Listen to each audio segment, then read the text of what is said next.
말씀은 신약성경 요한계시록 14장 13절입니다. 요한계시록 14장 13절 말씀 우리 같이 한 목소리로 함께 읽겠습니다. 또 내가 들으니 하늘에서 음성이 나서 이르되 기록하라 지금 이후로 주 안에서 죽는 자들은 복이 있도다 하시매 성령이 이르시되 그러하다 그들이 수고를 그치고 쉬리니 이는 그들의 행한 일이 따름이라 하시더라. 아멘. 복이 있는 사람들, 복이 있는 사람들. 요한계시록에서 7번 복이 있는 사람들에 대해서 선포가 됩니다. 이러이러한 사람들은 복이 있다. 첫 번째 복의 선언은 1장 3절에서 요한계시록 1장 3절에서 이 예언의 말씀을 읽는 자와 듣는 자와 그 가운데 기록한 것을 지키는 자는 복이 있다. 이렇게 선언을 했습니다. 그리고 나서 이제 여기 14장 13절에 와서 이 복의 선언이 이제 나오는 겁니다. 그리고 이러한 자들은 복이 있다. 어떤 자들이요? 지금 이후로 주 안에서 죽는 자들. 지금 이후로 주 안에서 죽는 자들은 복이 있다. 이렇게 선언합니다. 그래서 그 뒤에 이제 16장 15절, 그리고 19장 9절, 그리고 20장 6절, 그리고 22장 7절과 14절 불러드린 구절은 요한계시록에서 복을 선언하는 7개의 구절입니다. 그래서 이제 두 번째 복의 선언인데 특별히 여기에서 기록하라라고 이렇게 이제 말씀을 합니다. 그래서 이 기록하라라고 하는 이 말은 강조하기 위한 것이에요. 요한에게 기록하라. 왜요? 이미 앞에서 1장 11절에서 보는 것을 다 써라 이렇게 이야기를 하셨어요. 그리고 나서 그 뒤에도 이제 기록하라는 말들이 나오는데 그때 기록하라고 하는 말은 그 이전까지는 기록하지 않고 있다가 지금껏 써라 이런 의미가 아니라 1장 11절에서 모든 것을 쓰도록 기록하도록 명령을 내렸기 때문에 그 이후에 나오는 기록하라라고 하는 이 명령은 강조하기 위한 것이다. 그러니까 왜 기록하라는 것을 강조했을까요? 그것은 기록되어진 이 성경을 보는 사람들을 초점에 두고 하시는 말씀입니다.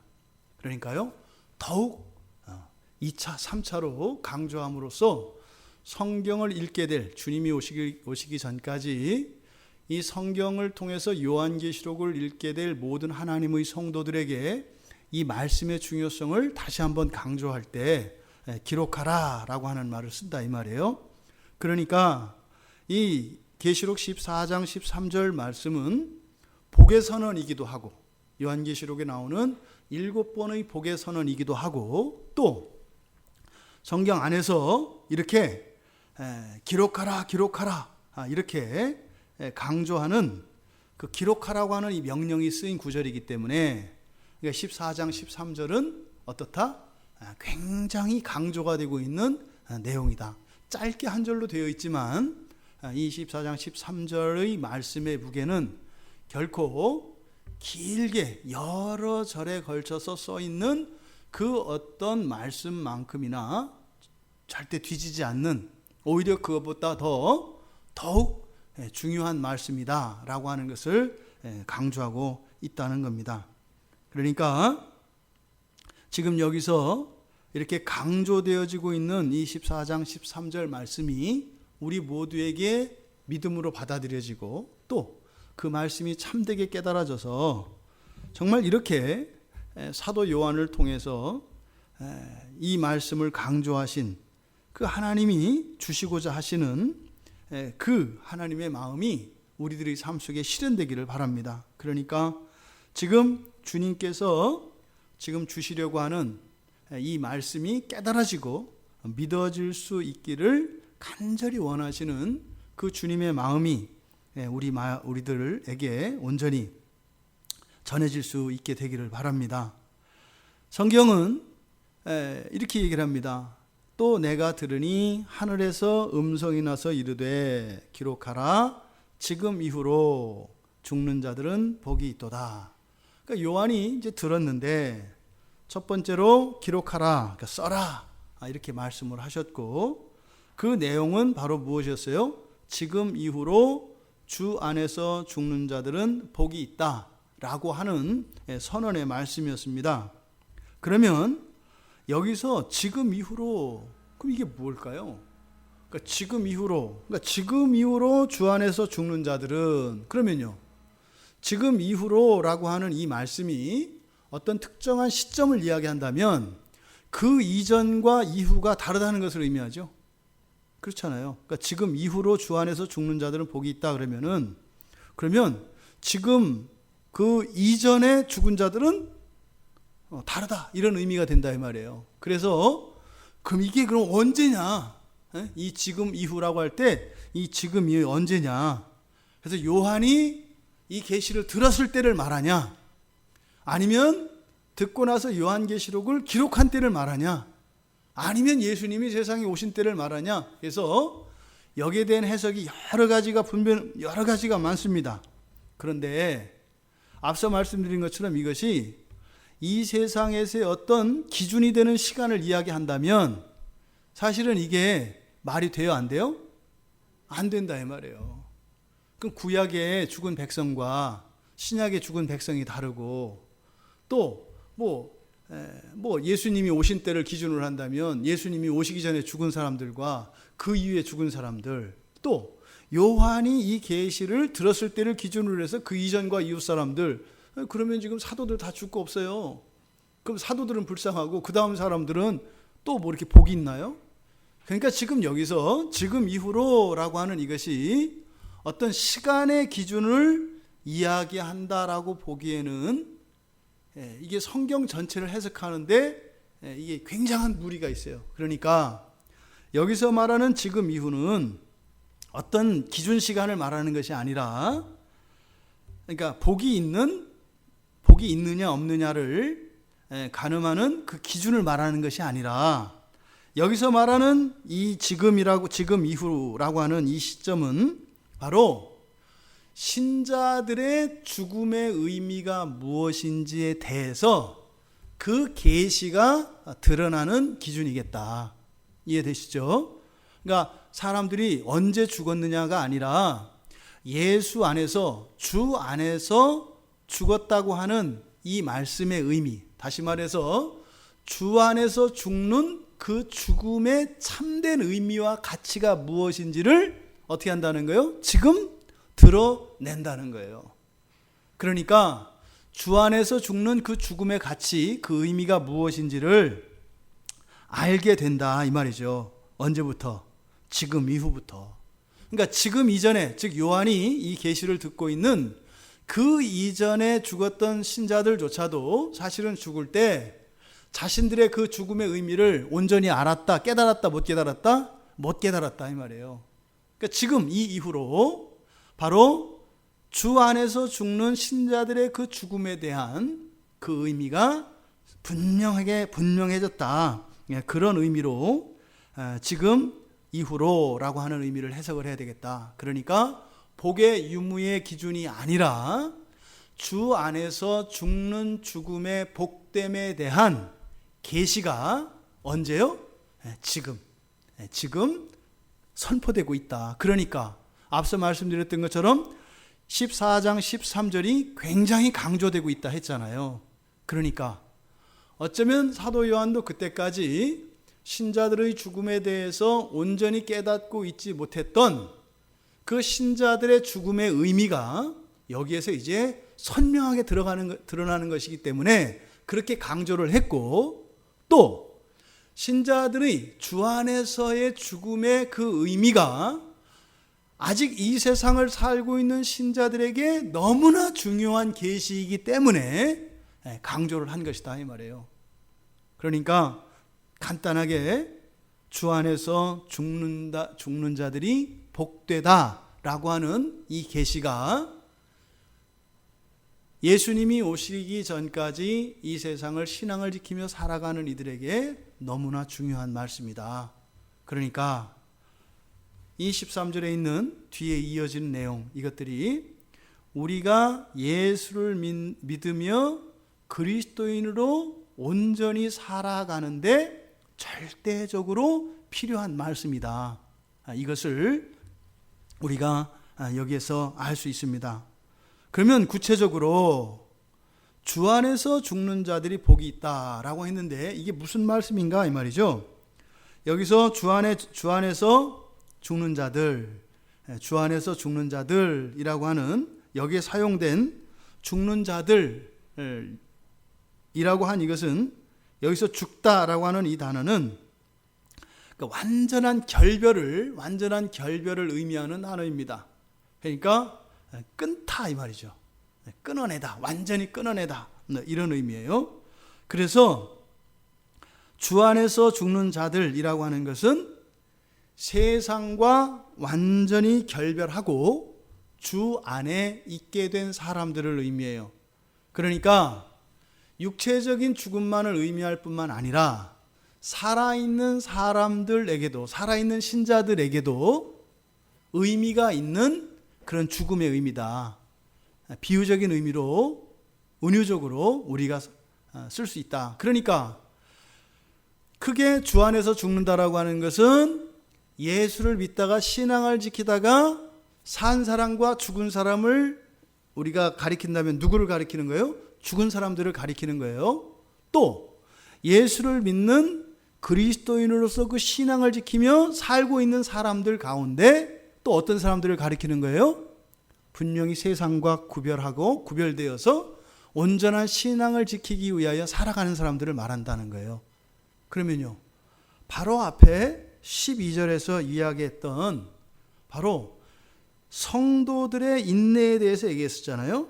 하나님의 계명과 예수에 대한 믿음 그랬는데 이거는 예수에 대한 믿음이라고 하기보다는 어떻게 된다? 예수의 믿음으로 해석해야 된다 그랬어요. 예수의 믿음. 그러니까 우리를 믿으시는 예수님의 믿음. 그리고 하나님의 계명. 이것을 절대적인 가치로, 절대적인 기준으로 진리로 받아들이고 또 예수가 나를 믿는다고 하는 그 믿음을 끝까지 붙들고 있고 이런 사람들을 여기서 주 안에서 죽은 자들이라고 하는 그 범주 안에 포함시킬 수 있다.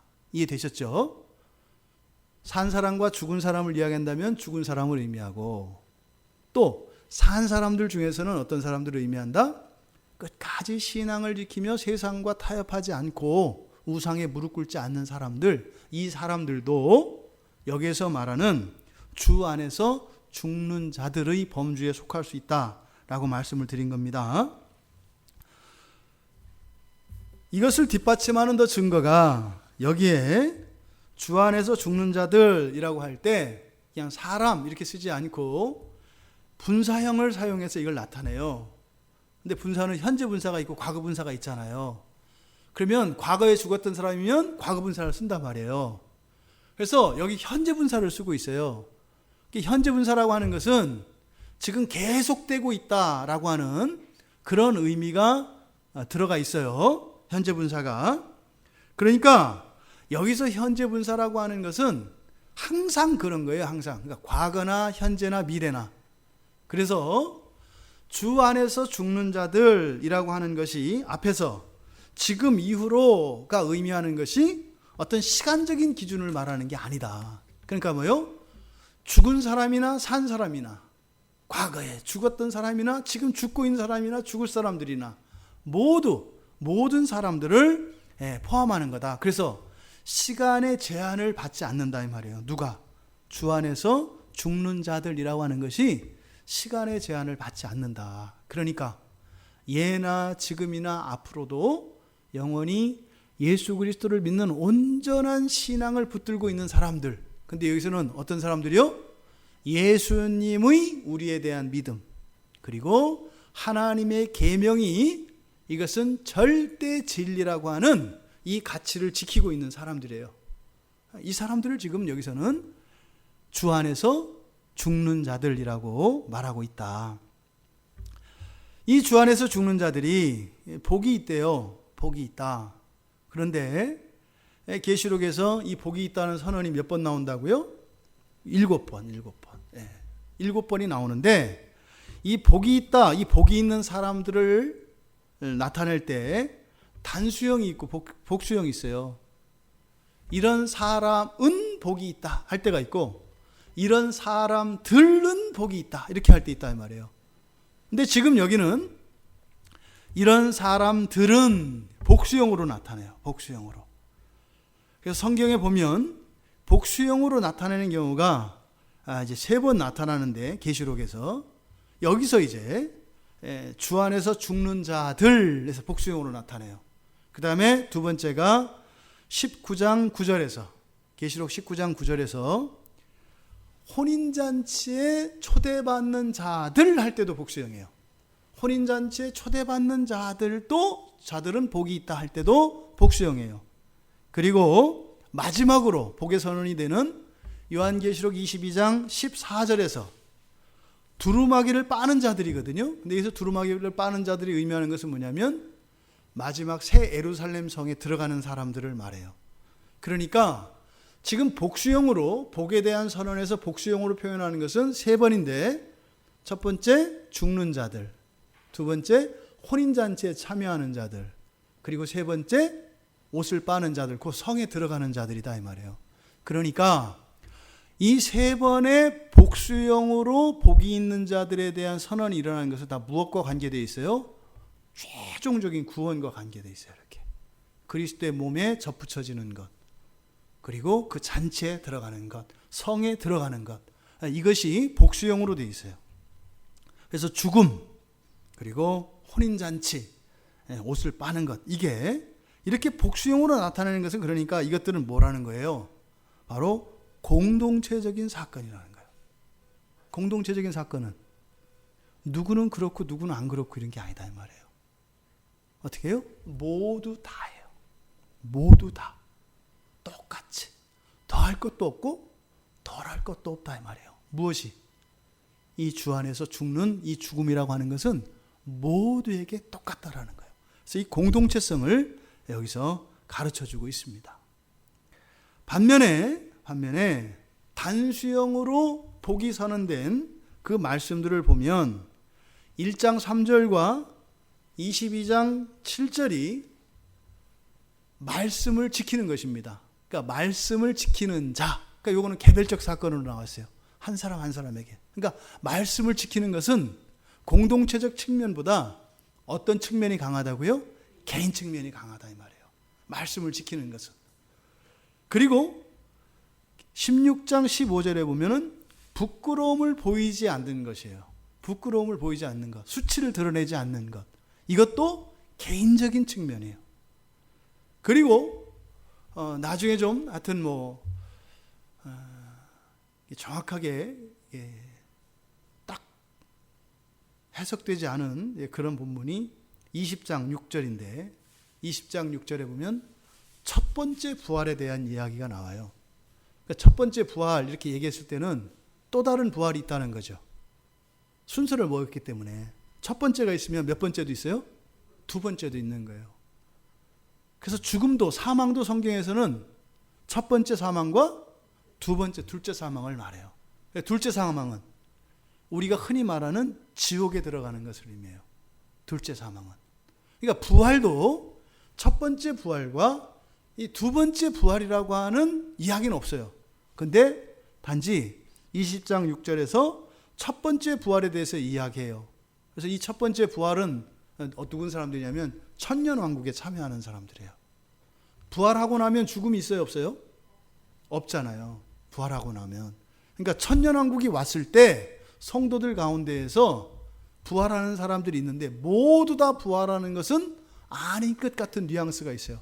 그때 부활했으니까 그 사람들은 그 뒤로 있게 될 환란이 그들에게 해를 미쳐요, 안 미쳐요? 안 미친다 이 말이에요. 그래서 첫 번째 부활에 참여하는 사람들은 첫 번째 부활을 하고 나면 끝이야. 그 뒤에 이제 천년 왕국에서 주님과 함께 다스리고 또 천년이 지나고 나면은 이제 이 사탄이 풀려나는, 용이 풀려나는 때가 와요. 7년 대환란의 시기가 오는데 그때에도 이 첫 번째 부활한 사람들은 아무 영향을 받지 않아요. 그러니까 만약에 성경에서 첫 번째 부활과 두 번째 부활을 이야기한다면 우리는 어떤 부활에 참여하는 게 좋겠어요? 첫 번째 부활에 참여하는 게 좋아요.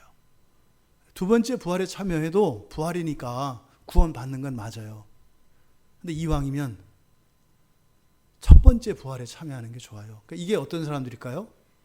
신앙생활 똑바로 한 사람들이에요. 쉽게 얘기해서. 그러니까 예수 믿었다 그래서 똑같지 않아요. 그러니까 이 창조, 하나님의 창조가, 이 재창조가 완성되어질 때까지 성경 전체를 보면은요, 구원받은 사람 안에 분명히 어때요? 차이가 있어요. 더더군다나 첫 번째 부활과 두 번째 부활의 차이는, 첫 번째 부활은 끝나는 거예요. 이제 게임 끝이에요. 첫 번째 부활에 참여하면 진짜로 천년왕국 그 뒤에 어떤 일이 일어나든 이제 완전히 모든 그런 눈물과 고통과 슬픔과 이별과 모든 부정적인 것 결핍으로부터 완전히 해방되는 상태가 첫 번째 부활에 참여한 사람들이에요. 여러분들 모두 다 첫 번째 부활에 참여하시기를 바라요. 모두 다. 이해되지 않아요? 여러분? 그래서 가끔 왜 알미니아이나 이런 사람들 보면 자기의 행위로 구원을 받는다 이런 사람들 있잖아요. 그럼 신학적으로 아니다.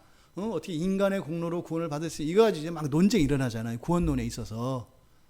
그러니까 그 논쟁에서 좀 한 발짝 뒤로 빠지면 그 행위 구원론자들이 이야기하는 그 구원의 의미는 바로 뭘 얘기하는 거예요? 첫 번째 부활에 대해서 얘기한다고요. 그러니까 이 첫 번째 부활에 참여하는 것에는 분명히 우리들이 의지적으로 순종하고 더욱 적극적으로 열심히 하는 것과 관계가 있어요. 요한계시록에 보면. 그러니까요, 여러분들이 열심히 신앙생활하다가 게으르게 신앙생활하는 사람들 때문에 억울해하거나 내가 혼자 이럴 필요 없는데 하나? 이런 생각하지 말라는 거예요. 여러분들이 신앙생활에서 했었던 열심과 헌신과 봉사 이런 거를 하나도 무의미하다 생각하지 말라는 거예요. 그러니까 성경 전체를 보면 분명히 완성되기 이전까지 신자들에게도 분명히 차이가 있어요. 그러니까 은혜로다 이렇게 하고 설렁설렁 하는 것과 정말로 그 말씀을 붙들고 이 세상과 구별된 하나님의 백성으로 살아가는 것 차이는 어마어마한 차이가 있다는 거예요. 너무 많이 나갔는데 너무 중요한 얘기여서 어쨌든 거기에는 그 첫 번째 부활에 참여하는 게 그래서 복수형이다 단수형이다? 단수형이다 이 말이에요. 그 첫 번째 부활에 참여하는 것은 모두 다 동시에가 아니에요. 그런데 여기서 말한 주 안에서의 죽음은 복수형으로서 어떻다? 공동체적으로 참여하는 것이다. 그래서 모두 다 이 죽음을 경험하게 돼 있다는 거예요. 그러니까 이거는 피할 수가 있어요, 없어요? 없어요. 어떤 사람이 나는 한 번도 이런 적이 없는데 그러면은 정확한 거예요. 그 사람은 공동체 안에 있는 사람이 아닌 거예요. 그럴 수가 없죠. 어떻게 그럴 수가 있어요? 이렇게 주 안에서 죽는 자들 이들에게 뭐가 있다? 복이 있대요. 복이 있대요. 근데 이 복은 뒤에서 이어지는 성령의 음성과 이제 연결되어집니다만 여기서 복되다 이 말은 문자적으로는 하나님의 은혜와 하나님의 호의가요 넓어지고 더 길어지는 걸 말해요. 계속 점점 넓어지고 점점 길어진다고 하는 그런 의미를 가지고 있어요. 그래서 이 복이 있다라고 할 때 이 복되다라고 하는 말은 부러움받는 성도들을 말해요.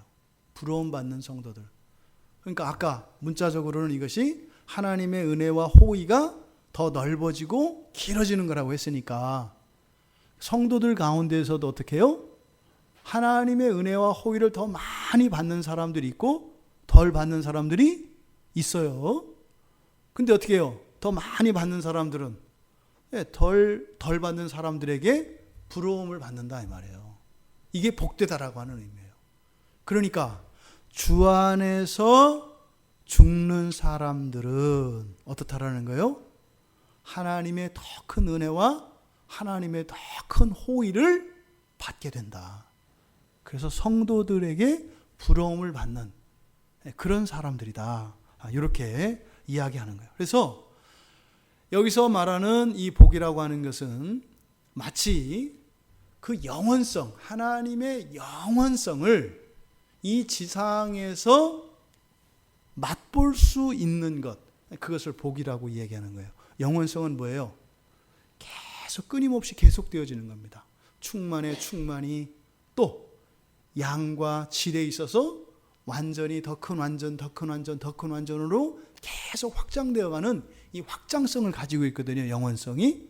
그러니까 이 복이라고 하는 의미는 영원하지 않잖아요. 이 지상에는. 근데 이 지상에서 살아가는 성도들이 그 영원성을, 지상의 성도들이 누리는 그 영원성을 나타내는 게 바로 뭐다? 복되다라고 하는 말이다 이 말이에요. 그러니까 하나님의 은혜가 계속 커가는 것. 그러니까 이것을 바꿔 말하면 뭐예요? 우리가 이 세상을 살면서 그 하나님의 은혜에 대한, 그 은혜가 커가는 이런 것들에 대한 경험들, 이것이 무엇을 우리가 감지할 수 있게 해요? 영원성을 감지하게 한다 이 말이에요. 영원성을. 믿음, 소망, 사랑은 영원하죠. 믿음, 소망, 사랑이 영원하잖아요. 그러니까요, 믿음이 계속 자라가요. 믿음이 자라가요. 또 소망이 막 커가요. 또 사랑이 막 커가요. 이것이 그 영원성을 이 지상을 사는 성도들이 경험할 수 있는 것이라고 얘기를 하는 거예요. 그러니까 복되다라고 하는 말은 뭐겠어요? 바로 믿음과 사도 바울의 표현에 의하면 믿음과 사랑과 믿음, 소망, 사랑이 영원한 것이니까 영원성을 나타내는 거란 말이에요. 사도 바울에게는. 근데 지금 요한이 이야기하는 이 복이 또한 영원성을 나타내는 거니까 바로 사도 바울에게 있어서 믿음, 소망, 사랑과 사도 요한이 이야기할 때 복이라고 하는 것은 어떻다? 일맥상통하는 거다. 근데 둘 다 공통적으로 의미하는 것이 뭐다? 하나님의 영원성이다. 하나님의 영원성. 우리가 예수를 믿고 이 세상을 살아갈 때 세상을 이길 수 있는 환경과 또 우리 안에서 우리들이 변덕스럽잖아요. 우리가 거룩하고 경건할 때가 있고 또 하나님의 뜻이 뭔지를 알면서도 그것을 막 거스를 때가 있잖아요. 그렇게 하면 안 된다는 걸 알면서도 그렇게 하고 있는 나 자신을 보잖아요. 어떤 때는 통제할 수 있지만 어떤 때는 통제할 수 없는 내 자신을 보잖아요. 이 세상을 사는 동안 말이에요. 그러니까 우리 안에서 경험되어지는 그 어떤 것들은 다 가변적이에요. 또 경우에 따라 다르고요. 항상 일관되지 않는다 이 말이에요. 그런데 믿음과 소망과 사랑이라는 것은 어떻다는 거예요? 우리의 어떠함과 상관없이 뭐 할 수 있다? 일관되게 영원성을 누릴 수 있는 것이다. 지금 요한이 이야기하는 이 복이 영원성으로 연결되지 않으면 뭘까? 잘 살게 해주나? 일이 잘 되나? 기도 응답을 100%다 해주나? 이렇게 가서는 안 된다 이 말이에요. 그렇게 이 세상에 있는 그 어떤 것을 복으로 바꾸려고 하는 순간 복의 의미가 완전히 잘못되는 거죠. 왜? 영원한 게 없으니까 말이에요. 성령께서 그렇다 이렇게 확증을 해주세요. 그렇게 주 안에서 죽는 자들이 복이 있다 그랬더니 지금 14장 13절 자체가 어떻게 해요? 굉장히 강조되어 있는 본문이라고 그랬어요. 그런데 거기다가 성령께서 거기에 또 이렇게 말을 또 얹으세요. 맞다 이 말이에요. 맞다. 그렇다. 그러면서 성령께서 말을 추가해 주세요. 그 복이 있다라고 하는 이유를 얘기하는데 왜 복이 있느냐? 왜 복이 있느냐? 그러니까 그 복이 뭐냐?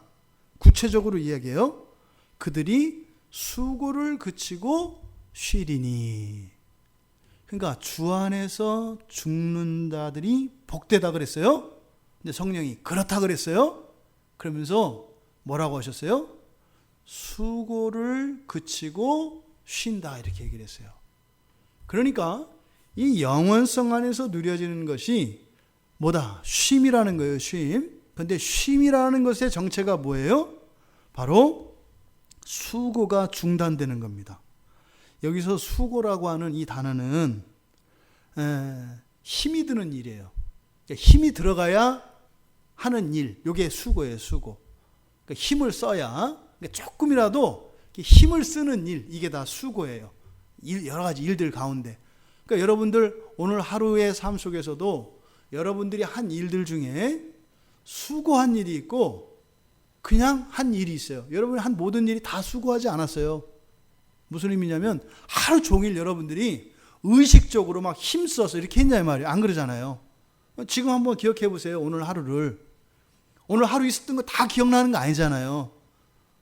뭐 좋은 일도 내가 힘을 썼고 안 좋은 일도 힘을 썼잖아요. 근데 기억이 안 남는 거 있죠. 기억이 안 남는 거 있잖아요. 내가 오늘 한 12시간 이상을 살았는데 기억되는 일을 여러분들이 쭉 쓰면 그게 12시간 분량이 나와요? 안 나와요? 안 나온단 말이에요. 그러니까 뭐예요? 여러분들의 기억에 남는 것은 사실은 뭐예요? 그게 수고한 일들이에요. 기억에 남는 일들은 여러분들이 수고했기 때문에 기억이 남아요. 그게 좋은 일이든 나쁜 일이든 수고했기 때문에 기억이 남아요. 왜? 그 의미가 있는 거예요. 내가 투자한 거거든요. 내가 투자한 거기 때문에 기억이 나요. 그런데 내가 투자하지 않은 것은 기억이 안 나요. 그러니까 이 쉼이라는 게 정확히 말하면 오늘 하루 살았어. 그런데 하나도 기억나는 게 없는 거예요. 그렇다고 내가 죽었던 게 아니잖아요. 그죠? 그러니까 오늘 하루 살았던 것은 지금 이 시간을 기준으로 보면 과거 아니에요. 그죠? 과거가 하나도 나에게는 의미가 있어요, 없어요? 지금 상태에서? 없어. 안 남으니까. 그러니까 뭐만 있어요? 현재만 있다고요. 현재만. 이게 수고가 없는 상태예요. 수고가 없는 상태. 그러니까 이 수고라는 것은 조금이라도 우리가 힘을 쓰는 것이고, 그런데 이게 지치게 해요. 이 수고의 특징은 우리를 지치게 해요. 지치게 한다는 것은 뭘까요? 계속 하면 어떻게 된다는 거예요? 나중에는 그냥 싫어지고 고통스러워지고 더 이상은 못하게 된다 이 말이에요. 지치게 한다는 것은. 우리가 처음에는 웬만큼 할 수 있잖아요. 그죠? 참을 수 있는 한계가 있다 이 말이에요. 보세요. 우리가 걸어가는 것도 어느 정도 걷다 보면 나중에는 더 이상 걸어갈 수 없을 때가 와요. 모든 게 그렇다 이 말이에요. 근데 사실 오늘 우리가 걸어다니는 일을 기억 안 하잖아요. 잘. 근데 걸은 일 중에서 기억나는 게 있고 기억 안 나는 게 있잖아요. 그러니까 걸어다니는 일도 우리가 수고한 게 있고 수고하지 않은 게 있다 이 말이에요. 근데 수고한 것들은 어떻게 돼 있어요? 지치게 되어 있단 말이에요. 나중에 어떻게 돼요? 짜증나잖아요. 불행해지잖아요. 화나잖아요. 이렇게 된다 이 말이에요. 그러니까 오늘 하루의 우리의 삶 속에서도 우리가 한 모든 일들 가운데 수고한 일이 있고 수고하지 않은 일이 있어요. 근데 지금 여기서 이 영원성의 핵심은 뭐라는 거예요? 모든 수고가 없어진다는 거예요. 모든 수고가. 그래서 여기서 쉼이라고 하는 것은 바로 수고의 중단을 말해요. 수고의 중단. 그러니까 예수 안에서 딱 죽는 사람들은 그때부터 죽음과 동시에 어떻다는 거예요?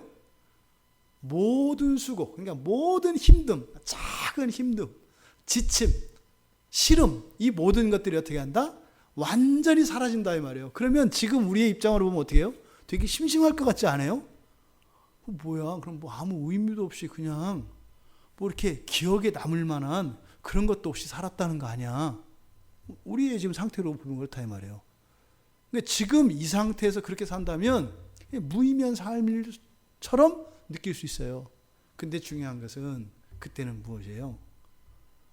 해도 없단 말이에요. 하늘에는. 그때는 오직 하나님의 영광으로 가득 차 있어서 심심함이 아니라 현재의 그 하나님의 영광 속에서 하나님의 무한한 사랑을 느끼며 하며 그렇게 살아가는 거예요. 조금도 방해받지 않고 걸리지 않는 상태로. 저도 그게 뭔지 모르면서 얘기하는 거예요. 뭔지 몰라요, 저도.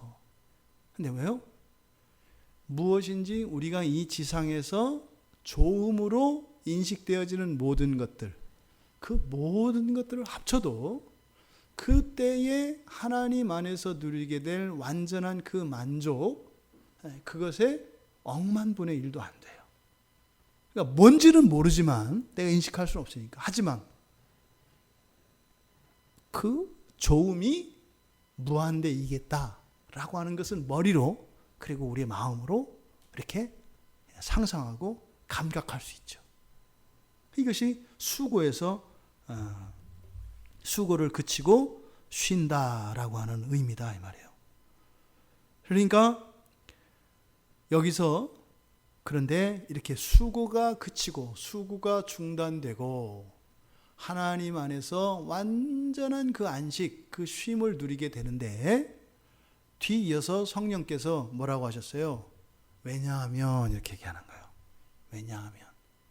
그러니까 죽음과 동시에 수고는 완전히 종식되고 완전한 쉼의 상태, 하나님과의 연합 속에서 그 완전한 만족과 사랑을 누리며 살아가게 될 건데 이게 무엇과 관계 있다? 그들의 행한 일이 따름이라. 따른다라고 하는 것은 따라온다 이 말이에요. 마치 경력 증명서처럼. 이는 왜냐하면이요. 왜냐하면 그들의 행한 일이 따라다니기 때문이다. 이렇게 얘기를 해요. 그러니까 여러분들이 이 세상에서 살면서 극단적으로 죄를 지은 일과 하나님 앞에 의롭게 행한 일 두 가지가 있을 거 아니에요. 그죠? 의로운 일이 있고 악한 일이 있을 거 아니에요. 우리의 삶 속에 우리가 살았던 모든 생각과 행위들을 둘로 딱 나눌 수 있어요. 그러면 악한 일들, 죄된 일들은 어떻게 돼요? 이게 불로 태워져서 정화되는 일이 있다 이 말이에요. 두 가지 고난에서 얘기를 했잖아요. 이 악한 것들은 반드시 정화가 돼야 돼요. 책임은 십자가에서 예수 그리스도께서 다 가져가셨어요. 그러니까 예수 그리스도를 믿는 사람에게는 죄에 대한 책임은 없어요. 죄에 대한 책임이 있다는 것은 뭘 말해요? 지옥 가는 것을 말해요. 그런데 그 예수 그리스도께서 죄에 대한 책임은 가져가셨지만 이 악한 일, 악한 행실, 악한 습관들은 남아있잖아요. 그러니까 이걸 고쳐야지요. 고쳐야 되잖아요. 이 고치는 일은 반드시 해야 된다. 그게 뭐라는 거예요? 고난이다 이렇게 얘기를 한 거예요. 그 못된 버릇을, 못된 생각을, 죄된 우리의 본성을 고치는 일은 반드시 필요하다는 거예요. 근데 그 고치는 과정에서 뭐가 발생해요? 고난이 발생한다 이 말이에요. 근데 그 고난은 살아서 그 고난을 겪는 방법이 있고 죽어서 고난을 겪는 방법 두 가지가 있다 이 말이에요. 어떤 게 유익이다? 살아서 고난을 겪는 게 훨씬 유익이다. 그럼 마치 그런 거잖아요.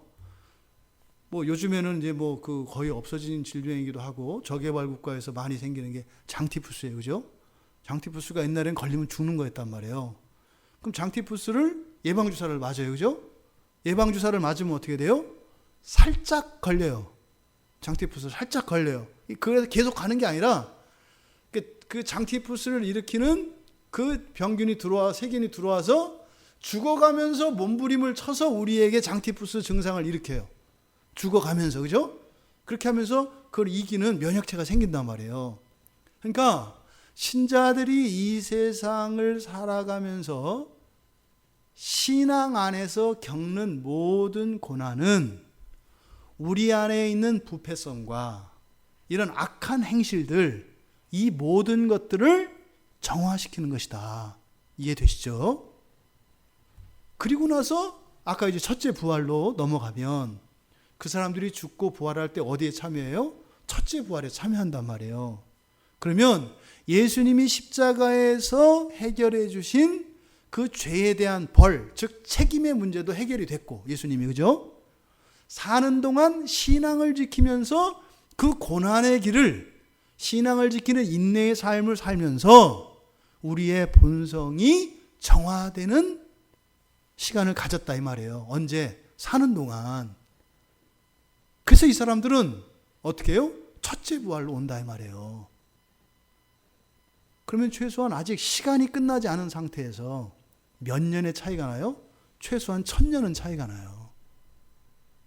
사람 몇 살 살아요? 100살 살아요. 100살. 실제로 우리가 신앙 안에서 이렇게 고난을 겪는 거는 얼마 안 돼요. 여러분들이 모태신앙으로 태어나서 100년을 산다 할지라도 실제로 신앙 안에서 이렇게 고난을 겪는 일은 평생이냐면 그런 영광을 가진 사람은 예수님 말고는 없어요.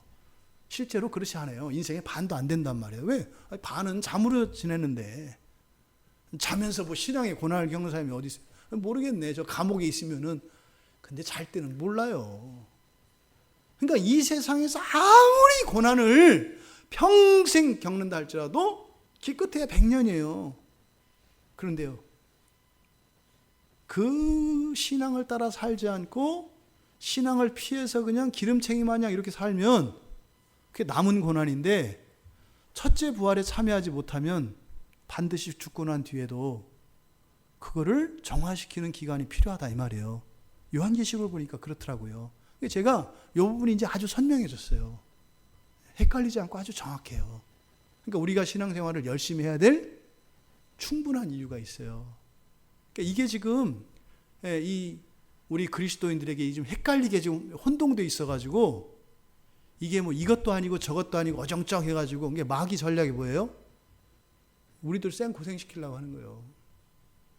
사는 동안 그를 끝내도록 못하고 그냥 숙제로 남긴 못다한 숙제를 가지고 이 세상을 떠나게 만드는 거예요. 그리고 나서 어떻게 해요?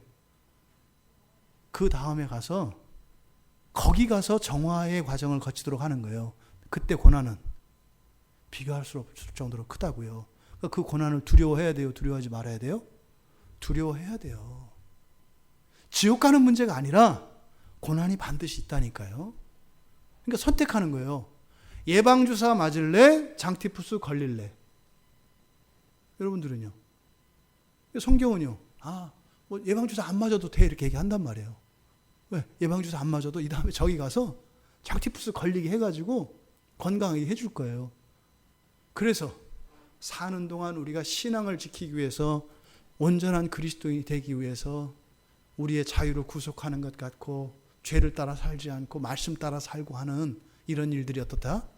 유익이다. 훨씬 유익이다. 이렇게 얘기를 하는 거예요. 그러니까 지금 성령께서 바로 여기에서 그 수고를 그치고 쉬게 되는 이유에 대해서, 쉼에 대해서 바로 이유가 사는 동안에 그들이 행한 일이라고 얘기하는 거예요. 여기서 뒤에서 나온 이 행한 일이라고 하는 것은 사람이 수행하는 모든 일을 말해요. 그러니까 이거는 이렇게 포괄적인 거예요. 모든 일을 말해요. 모든 일. 그러니까 이 뒤에 있는 일 안에는 앞에 나온 수고도 포함이 돼요. 그런데 지금 여기서 뒤에서 나오는 이 행한 일이라고 하는 것은, 그들의 행한 일이라고 하는 것은 단어 자체는 사람이 한 모든 것을 의미하지만 바로 앞에 있는 수고가 종식되고 쉬는 것과 관계되어 있기 때문에 여기서 그들의 행한 일이라고 하는 것은 그들의 모든 것을 이야기한다기보다는 그들이 했던 어떤 모든 일들 가운데 특정한 일들을 가리킨다. 그게 바로 뭐라는 거예요? 바로 앞에 12절에서 하나님의 그 계명, 그리고 예수의 믿음을 보존하는 일이에요. 이거를 보존하느라고 어떻게 된다고요? 인내한 것. 버릴까 말까 할 때 끝까지 버리지 않고 그것을 이렇게 보존한 것, 지키고 있었던 것. 여기서 12절에서 말하는 것은 그 사람의 어떤 순종하는 행위, 변화되어진 어떤 인격의 변화, 이런 걸 말하지 않는다 그랬어요. 확고한 믿음을 말한다 그랬어요. 하나님의 말씀은 참으로 어떻게 된다?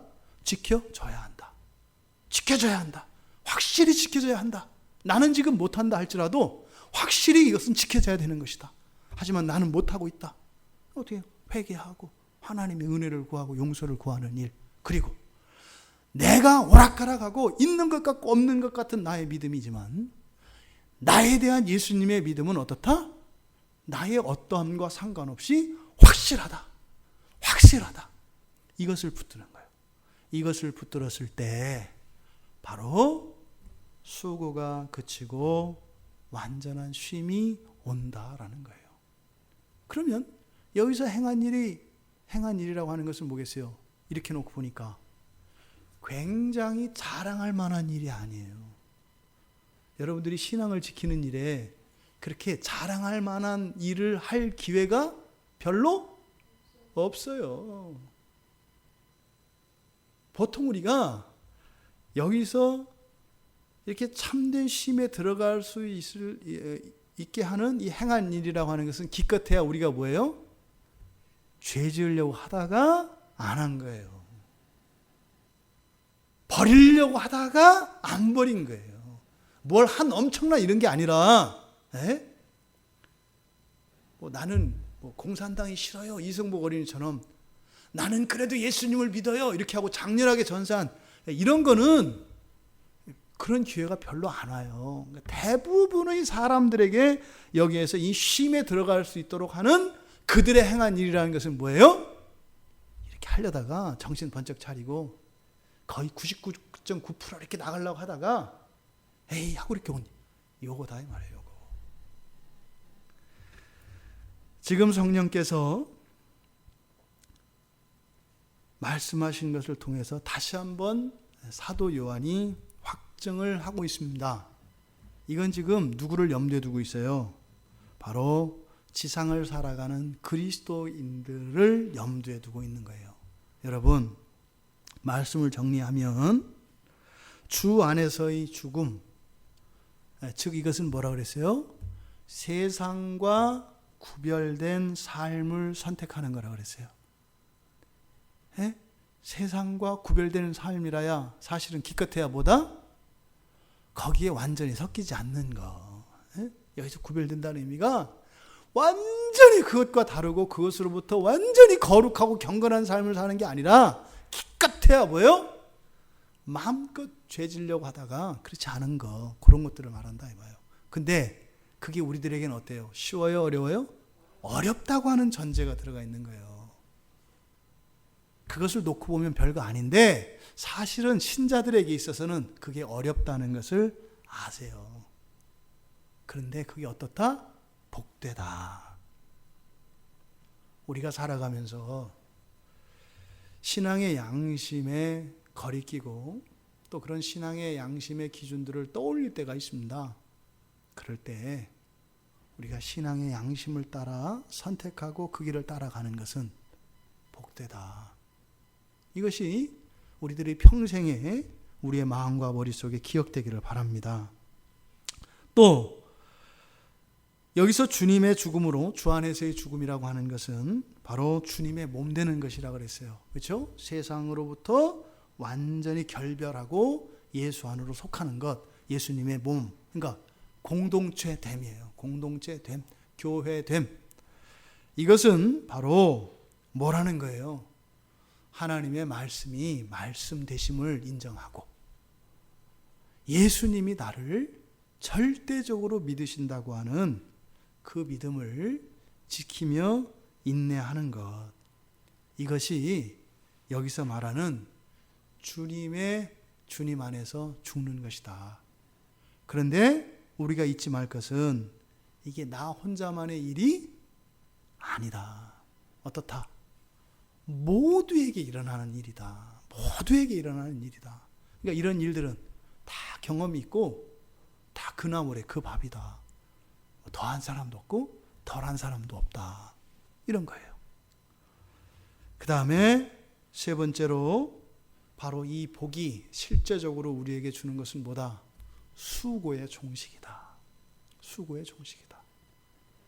다만 수고만 단지 수고만 그치는 것이 아니라 하나님 안에서의 완벽한 쉼이다. 이 완벽한 쉼이라는 것은요, 우리가 지상에서 우리를 각자가 다 다룰 수 있어요. 뭐 이러면 좋겠다. 이렇게 되었으면 좋겠다. 이렇게 했을 때 좋았다. 하는 이 모든 좋음들의 극대치, 무한대 배수. 그것이 여기서 말하는 쉼이라고 하는 것입니다. 그러니까 여러분, 우리가 일상생활 속에서 우리의 신앙의 도리를 지키며 오늘 하루의 삶 속에서도 있지 않았겠어요? 이런저런 그러한 모든 것들이 작은 선택과 작은 결정 앞에 우리가 놓여 있는 것 같지만 그 작은 것의 차이는 어떻다? 어마어마하게 크다라는 것이에요. 부디 복이 있는 사람들 안에 우리 모두가 포함되어 있기를 바랍니다. 그래서 정말 이 인생 100년을 우리가 살고 마쳤을 때 우리가 정말 주 안에서 죽는 자들 다 되어서 그렇게 이런 수고가 종식되고 완전한 쉼에 들 수 있는 우리 모두가 되기를 바랍니다. 또 이건 죽고 난 뒤에뿐만 아니라 우리가 사는 동안 그렇게 주 안에서의 죽음을 경험하는 이런 선택과 이런 결정들이 그 가치가 얼마나 큰 것인가를 우리가 기억함으로써 신앙의 길에서 벗어나지 않게 하고자 하는 사도 요한을 통해서 주신 이 주님의 말씀이 우리들의 신앙을, 지금까지의 신앙을 뛰어넘는 그런 우리의 삶의 수준을 높이고 더 신앙을 따라 살아가는 우리들이 되는 그런 유익이 되는 말씀이 되기를 주님의 이름으로 축원합니다. 우리 말씀을 생각하며